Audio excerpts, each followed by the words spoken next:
G'day, Lewis. You look good. Thank you, Dan. Yeah, I know. To all those listening at home on the podcast, I got a new laptop. I've been putting out pretty subtle signs for the last year to ask one of our listeners to donate to me, but it turns out our listeners contain 0 sugar daddies, so I have bought one myself. Well, you should know, Lewis, that we do have a few sugar daddies, but they are giving us money in $3 amounts. Thank you to Fauzia Khan chipping in with $3. David McAuliffe is chipping in a bit more, $10 a month. Big thank you to those folks on the Patreon. If you want to join us on Patreon, you can simply go to patreon.com/irrational fear. Hi, everyone. I'm Mel Silver, and I lead Google here in Australia. Oh, Mel Silver. You're like most Australians. You use Google.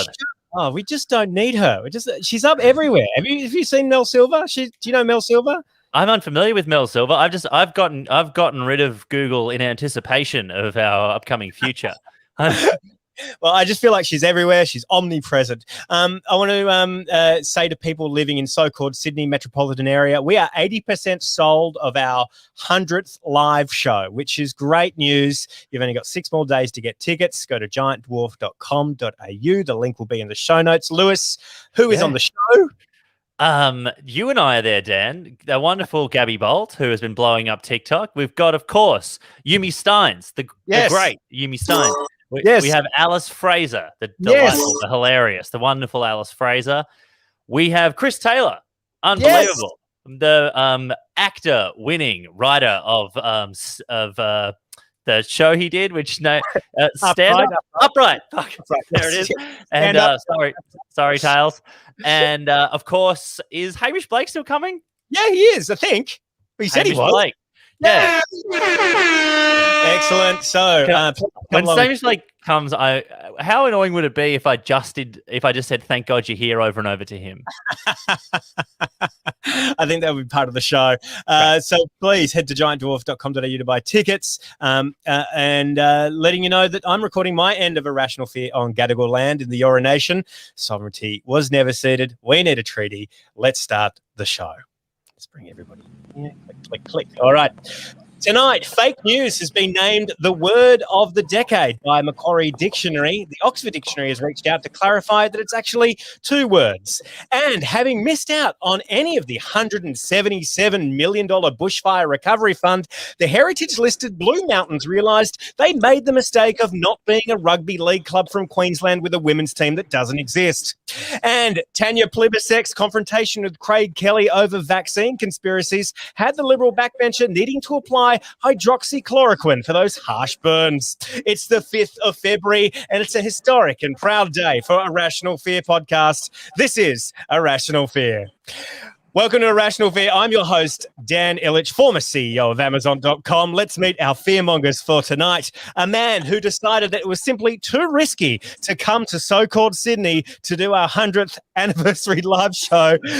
So he could say in Melbourne instead. It's the Sultan of Satire. It's Sami Shah. Sami, are you a COVID coward? I am indeed a COVID coward, only because I have a daughter and I parent week on, week off, like so many divorced parents do in this day and age. And so if I get stuck there for 1 extra day or 2 extra days, it's going to throw out everyone's schedules. And I just can't risk it. And I'll be honest, I just don't trust Sydney siders. You've got a shifty look in your eyes. Every day that goes by without Sydney somehow causing the end of the world, to me, is a miraculous day. So, I'm not risking it at all. And this year marks her 10th year.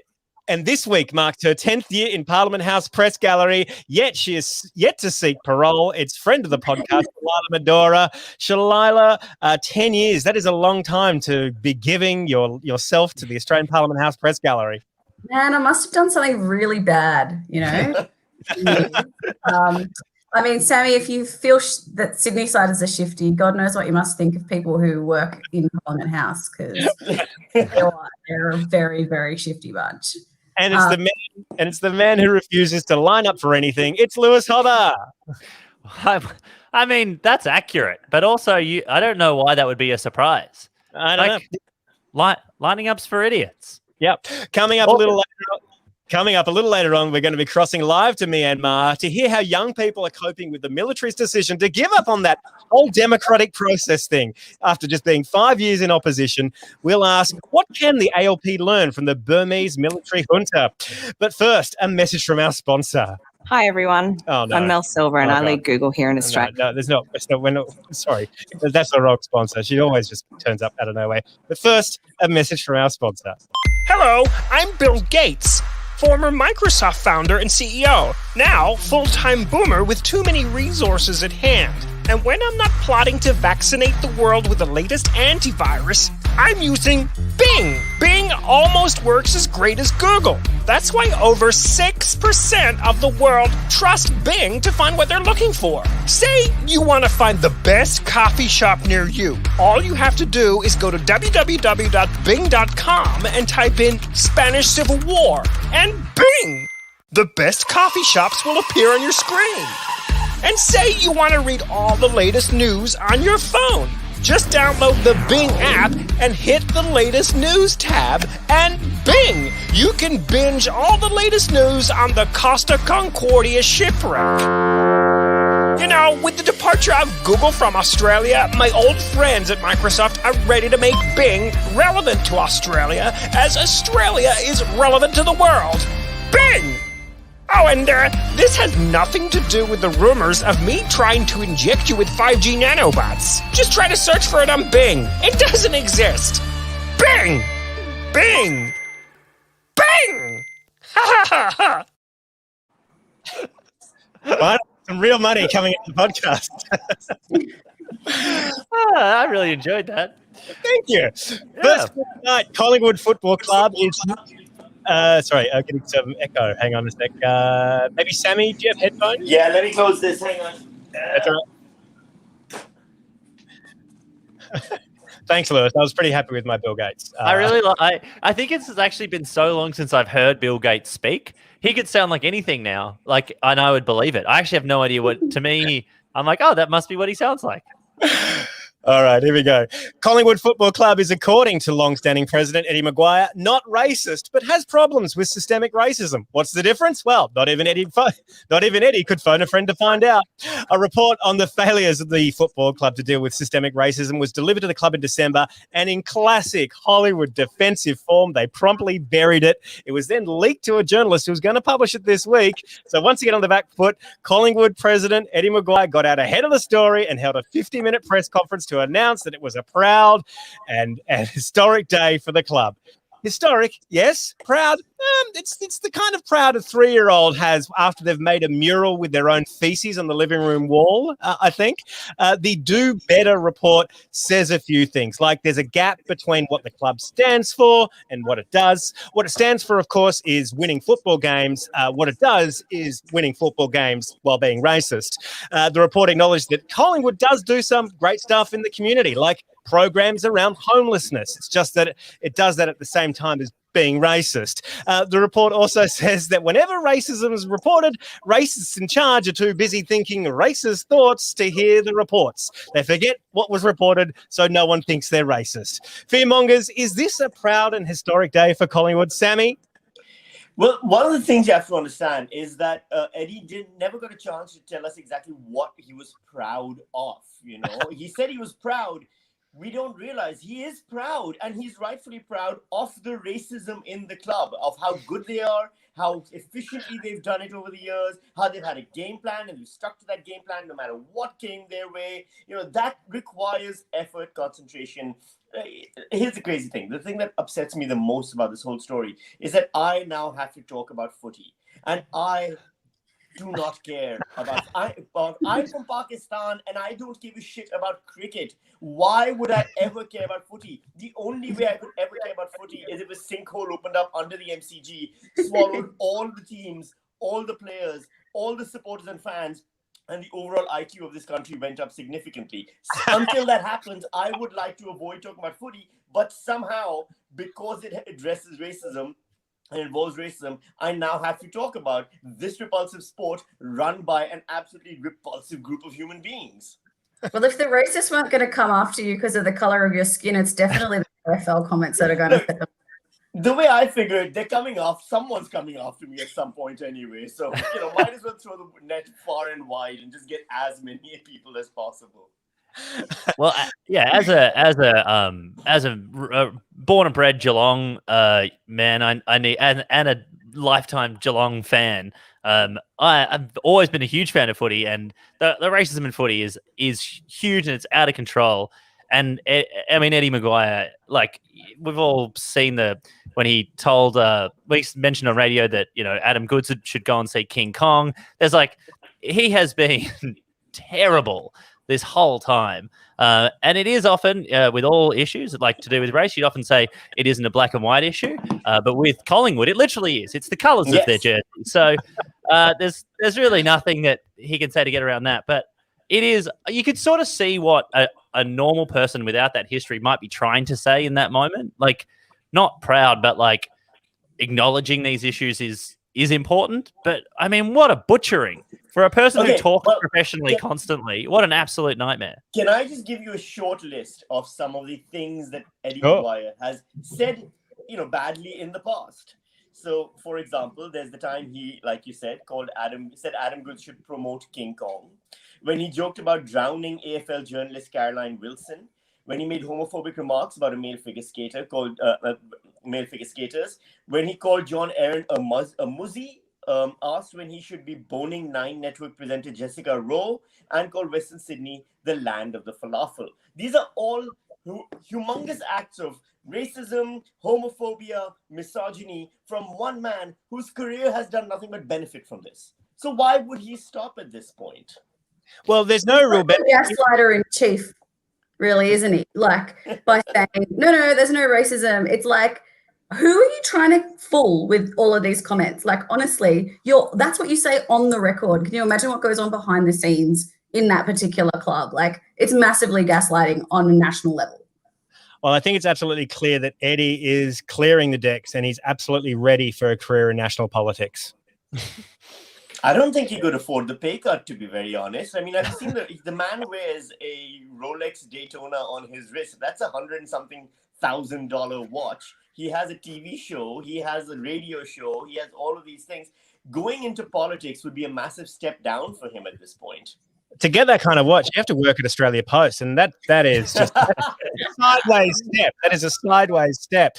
It's interesting. They had 18 recommendations in the report. I don't know if you managed to read it. I've summarised them all down to 5. It is 1, learn about racism. 2, don't be racist. 3, if there's racism going on, stop it and get rid of it. 4, tell everyone not to be a racist. 5, and get people of colour and First Nations people into leadership positions so that next time you might not actually be a racist by accident. This is pretty... 5 is the one that will never be done.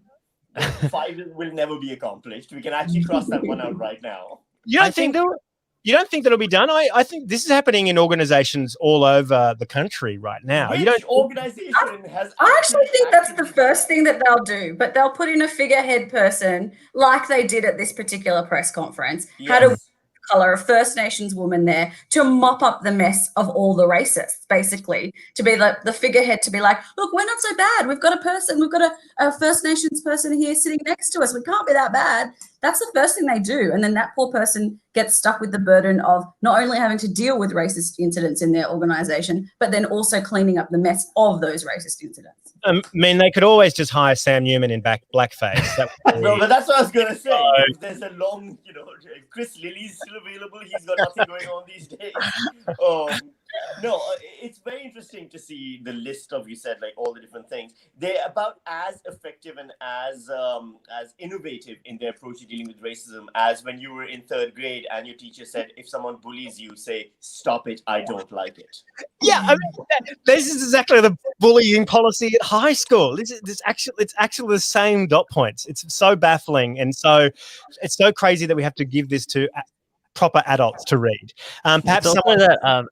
One of the crazier things in terms of like the media cycle of it is that after about 24 hours, Eddie Maguire was no longer the main focus of this problem. It was Waleed Ali, because of, I don't know, obviously that thing he did on the project, it was called out by the wonderful Amir Rahman at the time. and everyone was like, this is trash at the time. And now it's been brought back up and everyone's like, it's still trash. And, you know, hopefully, like, Waleed does say something about it. But it is pretty wild that, like, the front page of news.com is like, Waleed Ali responsible for Collingwood's racism. And you're like, what the hell is going on? Yeah. I mean, perhaps someone who had a quite perhaps some criticism from an unconventional quarter is the voice actor John DiMaggio. You may have heard this guy. He's from incredible animated series like Futurama. This is him here standing outside his Hollywood home, holding his Magpies cap next to his bins. Well, hello, Internet, and hello to everybody in Australia. You know, when I was there, I had a lot of fun, and I was able to go to a couple of Aussie footy games, and it was awesome. But then I come to learn that the team that I went to go see has been practicing systemic racism for many, many years, and have had racist practices and all kinds of shit like that. So I am standing on the right side. And, yeah, that can go in the garbage, because I don't play that shit. And don't worry, I'm not going back in there, because there's dog shit in there. And I just opened up. It stinks. They're picking it up tomorrow, so bye-bye. Sorry, Collingwood Football Club. Your upper management are full of cunts. Bye. I didn't see that coming. That was great. Instead, I'm going to go back to a good old American team, the Washington Redskins. You did call it Collingwood, which I thought was ruined it for everyone. That ruined it for everyone. Next fear. The next story is probably about the unluckiest person in the news this week. Hi, everyone. I'm Mel Silver, and I lead Google here in Just Jesus. Like most Australians, you use Google search to find and learn things online. God, sorry about that. Yes, there's a teenager in the UK who is slowly coming out of a 10-month-long coma who has no knowledge of the pandemic, despite also getting COVID twice in hospital. Now, this kid is not going to know what the Tiger King is. He's not going to know about the Capitol insurrection. He's probably barely heard of Glass Animals Heatwave. He's not the person that you're going to want to have on your next trivia team. That is for sure. Fearmongers, to what extent does a story like this worry you for the effectiveness of vaccines? Shy? Oh, I just think this story is amazing. Like, it sounds like one of those Hollywood sort of thrillers where someone's in a coma for a while and they wake up out of it and the whole world's changed. Because could you imagine, like, walking down the street, no one's in any shops or anything, no one's on the streets, everyone's wearing masks all of a sudden. You're just like, have I woken up in some sort of pandemic movie? Is that what's happening here? Like, it would be terrifying. Hand sanitizer sold out. Like, what? Never. No one used to use it in 2019. I think it's a really amazing story, and this guy would just have so much to catch up on. But we've all seen the movie Encino Man. This guy is Stoke on Kent Man. I can't wait for the film. I would not tell him. I don't think anyone should tell him. Like, I think he should get moved to just like a place where there are no people. Like, put him in like Canberra, and just like let him either find out for himself or live his life blissfully unaware. Like, he's got the antibodies. He's been done twice. He's probably fine. Give him a vaccine. Let him go, and let him be the one happy person left in the planet. Poor guy. I think the movie you're referencing is the mistake. You're thinking of Encino Man. What you should be thinking of is 27 Days Later, which is the movie in which a man wakes up from a coma to discover that all of the world has been taken over by zombies. And I feel like this is a golden opportunity. This is where we all start scaring the crap out of this guy by chasing after him, making growling sounds, and pretending to eat each other. Just really give him a real sense of fear and panic for a little while at least before we can all collectively have that laugh. It'll bring us together. It reminds me. Go, Lewis. It reminds me, right at the start of the pandemic, one of my favorite stories with one of the best people of all time was when Jared Leto came back from a 2-month yoga retreat, and it had been silent. It'd be a silent yoga retreat. So none of the people running the retreat had been able to tell anyone what was happening.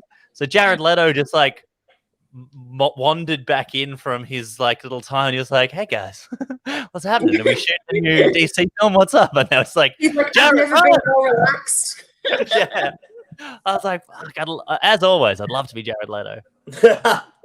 It could also go the other way. I really like the film Goodbye Lenin. Do you guys remember that film? It was about some grandkids of a grandmother who were grandmother wakes up from a coma, but she loves Stalin so much that the kids had to pretend the Berlin Wall was still up and the USSR was still kind of in full motion. So they had to do this in huge sham. It could go the other way as well, but you know. Yeah, we'd have to bring back the 2019 vibes by like taking that look of despair off our face, which will be really difficult to do because I think people have aged probably 10 years in the last 12 months. So I think that's going to be particularly difficult to like bring back that like optimistic glow to everyone that we used to have in 2019. Oh, no, we pretend Donald Trump is still president. That's terrible. Yeah. But that's what we don't know what his political leanings are. He may be an ardent MAGA person, huge Trump supporter. And him coming out of the coma is one of the worst things that's happened. You know, we could be happy, hoping he gets put me back in. The good thing about him is he's in the UK, right? And they're still part of like Brexit still hasn't properly happened. Yes. So nothing has changed there. You don't have to pretend in any way that anything is different in that sense. Kid, I've got some bad news. Good news is you're awake. The bad news is you can't go to your house in Spain anymore. You no longer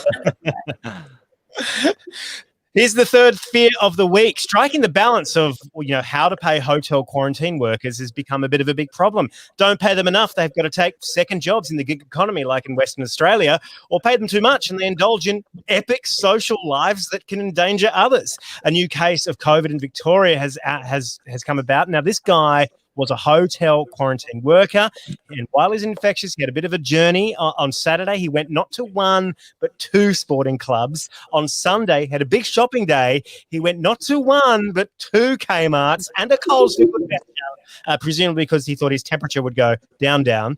On Monday, he also went to Bunnings Hardware and a golf academy on a Monday. He went to a golf academy on a Monday. If I was into profiling, I'd say that this hotel quarantine worker had the habits of a retired AFL footballer.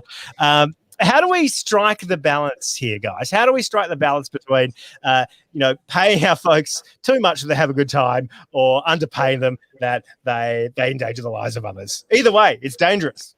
I'm just really surprised he didn't go to a Thai restaurant, because that's like the one thing that's told to everyone else who's like ever breached quarantine. It's like, I'm out. Thai restaurant. Why not? I do have a lot of sympathy for the 2 Kmarts thing, because I've been in that situation where like you want one specific thing from Kmart, you go all the way to Kmart to get it, and then and they're out, but then they call up someone and they're like, actually it's available in the other Kmart across the city, and you're like, but now I must have it because I'm on a quest, and you do the drive. So I have nothing but sympathy and support for him. It's funny, actually, the golf thing helped me a lot, because normally when these cases happen with hotel quarantine workers and staff and such, if they're security guards particularly, I assume that they must be brown, because I know it's a lot of guys like me from India, from Pakistan, working in these places. But the moment you mentioned the golf center, I was like, nah, definitely a white dude. Like, that's clearly a white guy problem. But overall, he did a great job. He tracked everywhere he went. Yeah. He made sure everyone knew where he was going. And he made sure that he notified everyone, got tested accordingly.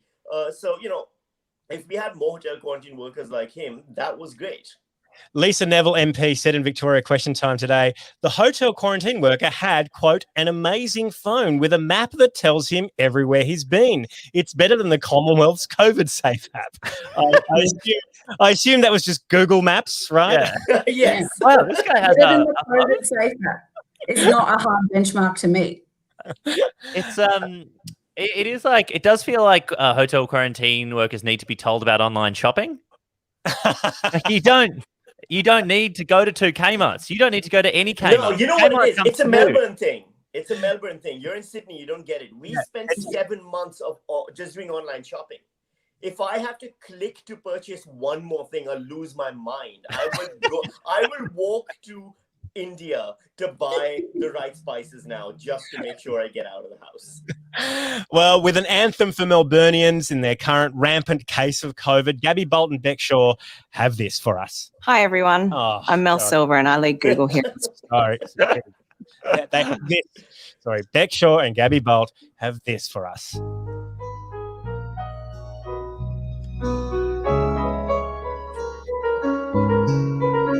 Four came up in one day. I was told to get a test and isolate, but instead I thought I would go and see what I can buy of useless objects cheaply made. I started feeling warm. My temperature, it rose away. At 4 Kmarts in one day.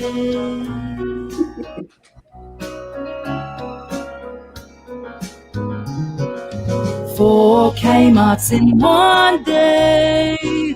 I would stop at 3, but you would not believe it. They'd all run out of tissues, the only thing that I was needing. So I went to Kmart 4.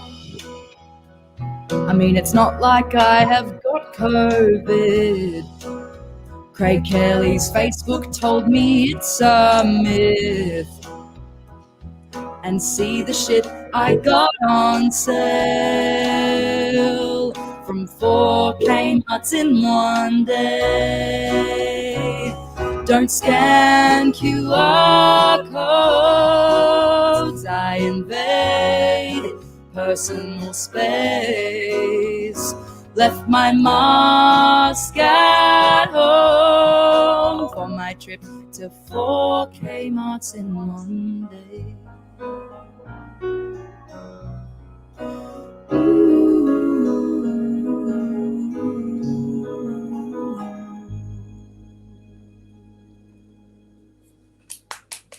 Beautiful stuff there from Gabbi Bolt and Bec Shaw. Really good. All right. You know what's bizarre is how none of this is ever revealing anything too surprising about people. Like everyone's trips in COVID tracking have been boring. It's never been someone who goes to a sex toy shop and then goes to the aquarium and then goes to like it's except that question mark over the borrower. I think it's borrower. It's the one in Sydney where they found 6 people in one household. Yes. 2 were 3 were children, and then there's this one mysterious one that no one's been able to answer, and that we all are like throwing wild kind of suggestions, like could be the second wife, could be the mistress that lives in the hallway. Like no one actually knows and to answer what it is. So it's just like letting our imagination go crazy over what it could potentially be. Professor with a petri dish. Pretty sure there was a sex party in Colac at one point. I remember thinking, Colac, least sexy place I've ever been. It's where the singers are. All right. The 2020s continue to be a bumper time for autocratic regimes. After 5 years of democracy, the military in Myanmar have had enough. And despite designing a form of government where they still have veto control and guaranteed a quarter of the seats in parliament, they've decided that losing an election to the ruling National Democratic League, who won over 80% of the vote, was just a little too embarrassing. Democratic nations all around the world expressed their dismay at the military coup. Except, one thing that China did say was they called it a cabinet reshuffle, which I thought was interesting. Our next guest is a representative of the emerging Myanmar. He's a young entrepreneur and a small business owner. We became friends at the Obama Leadership Asia Pacific convening in 2019. Myo Kyaw Thu, welcome to Irrational Fear. Sorry. Welcome, Myo. Welcome to Irrational Fear. Yeah, thank you. Now, Myo, tell us what's the feeling like right now, where you are in Yangon? So we're all like stressed and angry at the same time. We're all fearful, but we're not really afraid. So it's all our dreams and future like all gone, like it's crashed. So we're lost. Is this something that you've kind of expected for some time? Not really, not overnight. So we wake up normally on Monday morning, and then all of a sudden, like the military coup, they took over the country, and they formed their own government. So it's unexpected. How did you find out, and how did you react? Like, what were you doing at the time? Take us through that moment. So I got email from my work about the coup, and also one of my customer he told me about the news, and people are like all buying, like they came to my shop. So a lot of people came, and then they're all like they don't really know what to do. Like we're all like entertaining, and we no emotion at the time, but now we are all like angry. Yeah. What kind of resistance can you do safely? Kind of given what's happening with COVID, given how the regime is so autocratic, what kind of things can you do to kind of show resistance to this moment? So now, like most of the civil kind of like people working for the like government, other like staff, they are showing like civil disobedience. And also like every day at 8 p.m. we are like banning our pod to show the resistance against the military coup. That's great. Every day at 8 p.m. I make a podcast, so that's we all do our own bit, I guess. Yeah. Lewis, are you going to say? Oh, it's like, man, it's wild. What does it feel like now? Does it feel like there is a possibility for change for you, or like, do you feel hopeless? Where are you right now? Still a little bit hopeless, but now today, like the opposition party, they held their own, they formed their own government, so they had their own parliament session. But we don't know what will happen like yet. Yeah.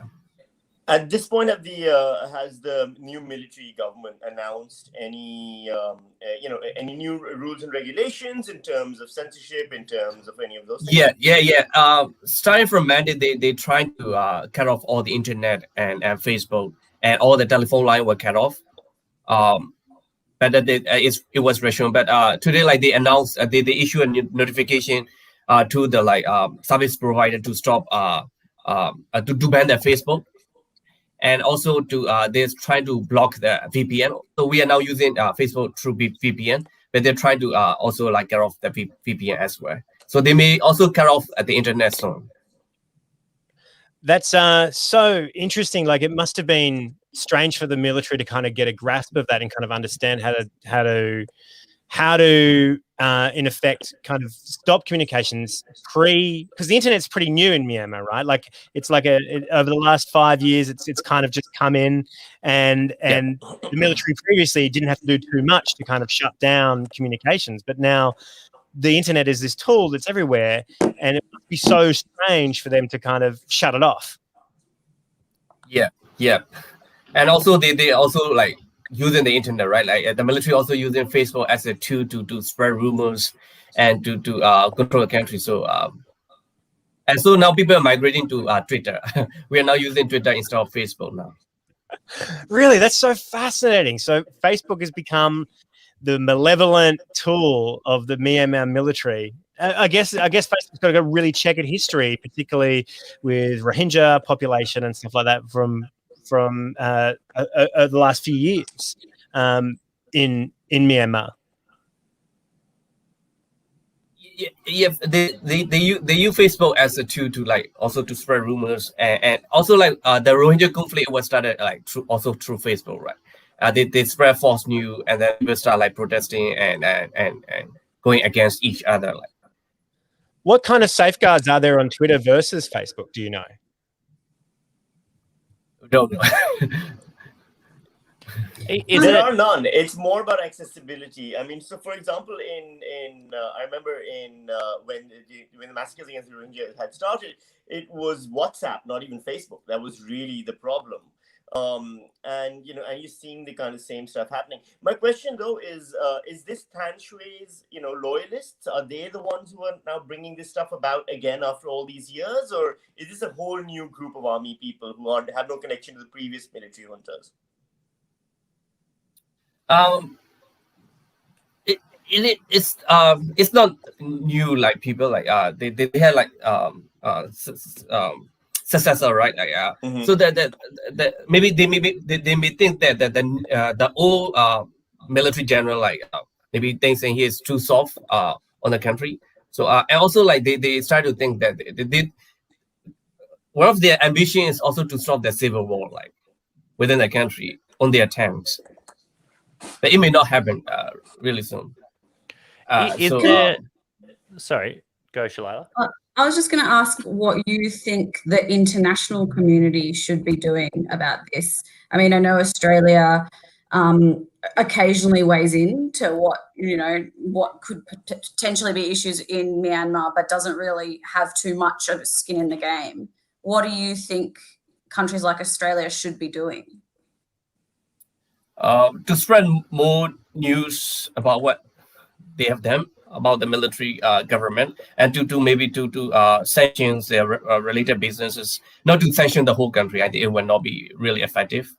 And also to support maybe if there is a parallel government, to support the parallel government, right? To kind of acknowledge that the parallel government. I think idea would be very, very important.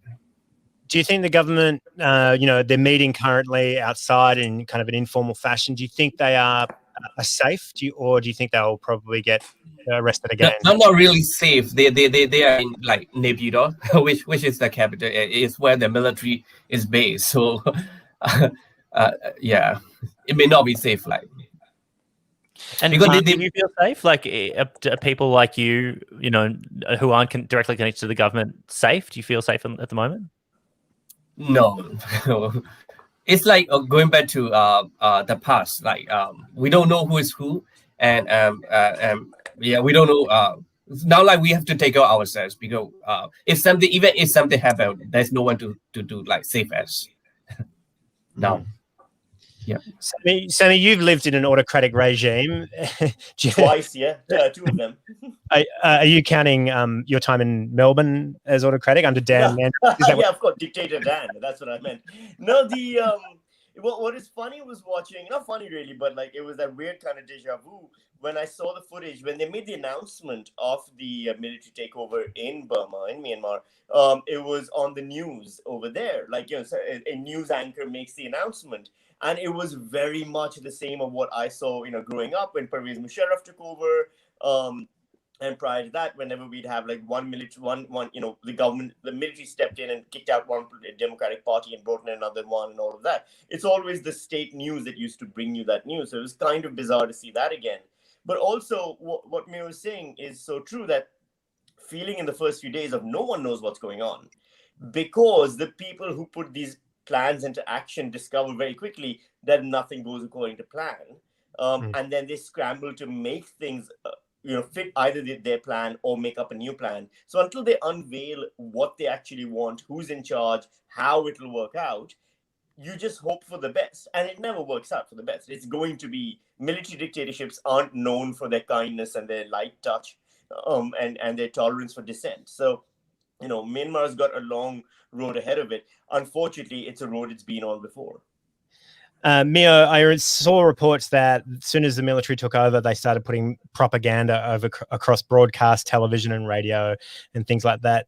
When you heard that and saw that, did you go, gee, this is really dated? Yeah, it's like, no, we're not in North Korea, right? Update your propaganda. Myo, what's one thing that that as we can do, regular Australians do to kind of support you? What's one thing that people listening to this, people on Twitter, what's one thing that we could do to help you? I don't really know what other people can do for us. Are there people are there people that you follow at the moment on Twitter or Facebook or people who are getting out good information? Not really. But other people are like trying to post on like Facebook or like. But Rihanna recently tweeted about Myanmar, and we hope that other celebrities will also follow and spread the awareness about what's happening inside the country. Yeah. Yeah, at this point, between Rihanna tweeting about Myanmar and then Rihanna tweeting about the farmer protests in India, she's literally the only person on the international stage talking about things that need to be talked about. So more power to Rihanna as always. We need to get Shannon Knoll on the case in Australia to tweet about Myanmar and the farmers. What about Myanmar? Myanmar. It isn't fair. That's I really don't feel good about it. I back it. I back a good pun. That was great. Myo, thank you so much for joining us on Irrational Fear. I hope you stay safe. I hope you stay safe, and I really hope your internet connection stays up so you can keep talking to the world about what's happening there. We hope so. Yeah. That is it for Irrational Fear. Big thanks to our guests, Lewis Hobba, Sami Shah, Shalailah Medhora, Myo Thu. Do you guys have anything to plug? Shalailah, do you want to plug anything? Not really. No, I can't. I work for the ABC, so listen on Triple J. You know that's what you got to do. Yes, Sami Shah, you've got comedy festival shows coming up. I do indeed. I have Comedy Festival show coming up at the Melbourne International Comedy Festival. Starts in March on the 24th, I believe. So buy tickets to that. That's available. And also I have a Patreon, much like everyone else on the planet right now. It's your only real source of income. So patreon.com/Sami Shah. Myo, do you want to plug anything? Do you have a Patreon?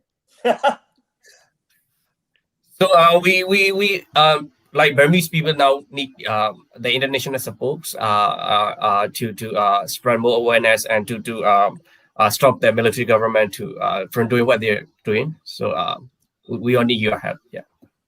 And Lewis, what have you got to plug?